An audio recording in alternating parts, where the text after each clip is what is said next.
So you're finally ready to cut the cord on the campground power pedestal and go truly off-grid. You've seen the listings: sleek panels, big numbers, all-in-one kits that promise freedom. But then you read the reviews and half of them say, looks great on paper, feels terrible in real life. That's the exact frustration I had before I pulled the trigger on the Renogy 200W ShadowFlux N-Type RV solar panel kit. If you're on the fence, let me walk you through what actually matters once the box arrives and you're standing in the dirt trying to make it work. Link is in the description if you want to check the product details on Amazon.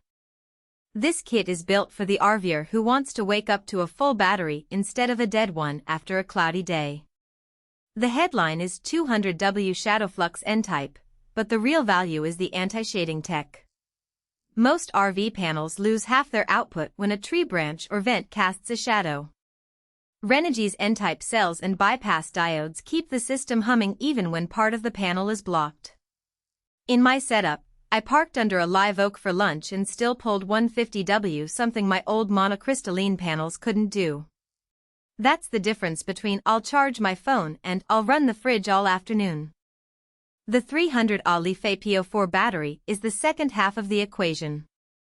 It's not just bigger, it's designed for daily cycling. I've drained it to 20% more times than I can count and it still holds 95% of its capacity after 6 months. The built-in Bluetooth monitoring app is surprisingly useful. No more guessing if the sun's actually charging or if the fridge just kicked on. You get voltage, current, and daily watt-hours in real time. For the price of a fancy campground site, you get a dashboard that tells you exactly how much juice you have left. Now, the inverter is where things get real. A 2000W pure sine wave unit sounds overkill until you plug in a microwave or a portable induction burner. My old 1000W inverter would brown out every time the magnetron kicked in. This one doesn't blink. It's heavy, almost 40 pounds, but if you're serious about off-grid cooking, the weight is worth it. Just make sure your RV's battery bay can handle it. I had to reinforce the floor in my van. The 50A DC-DC charger is the unsung hero. It pulls power from your alternator while you drive and tops off the house battery without overcharging. On a recent road trip from Arizona to Colorado, I averaged 40 extra amp-hours per day just from driving. That's the kind of margin that keeps your coffee maker running when the sun takes a nap behind a mountain pass. So who should buy this kit? If you're a weekend warrior who boondocks 2 or 3 nights a month and wants to keep phones, lights, and a small fridge running, this is overkill.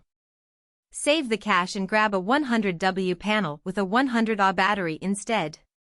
But if you're living in your rig full-time or chasing remote spots where hookups don't exist, this kit is the difference between rationing power and living normally. It's also the only all-in-one solution I've found that doesn't nickel-and-dime you with missing cables or undersized fuses. Who should skip it? If you're not comfortable running 12-gauge wire and programming a battery monitor, the install will frustrate you. Renogy's instructions are decent, but they assume you know what a Victron or Renogy shunt looks like. And if your RV's roof can't handle the extra 25 pounds of panels and mounting hardware, look elsewhere. Weight matters when you're climbing mountain passes. The biggest trade-off is the space the battery takes. The 300Ah LiFePO4 is a brick roughly the size of a car battery but twice as heavy. In a small van or a teardrop, you'll lose storage. I ended up mounting mine under the bed, which means hauling the mattress every time I need to check the terminals. Not a deal breaker, but something to measure before you order. Another hidden cost, you'll still need a charge controller if you add more panels later. The included 50A DC-DC charger is great for alternator charging, but it's not a full MPPT controller. If you expand to 400W of panels, you'll need to budget another $150 for a proper controller. Renogy sells one, but it's not in the box. Bottom line, this kit delivers on its promise: real off-grid power without the frustration of half-charged batteries and flickering lights. It's not cheap, and the install isn't plug-and-play, but once it's up, you'll forget you're even using solar.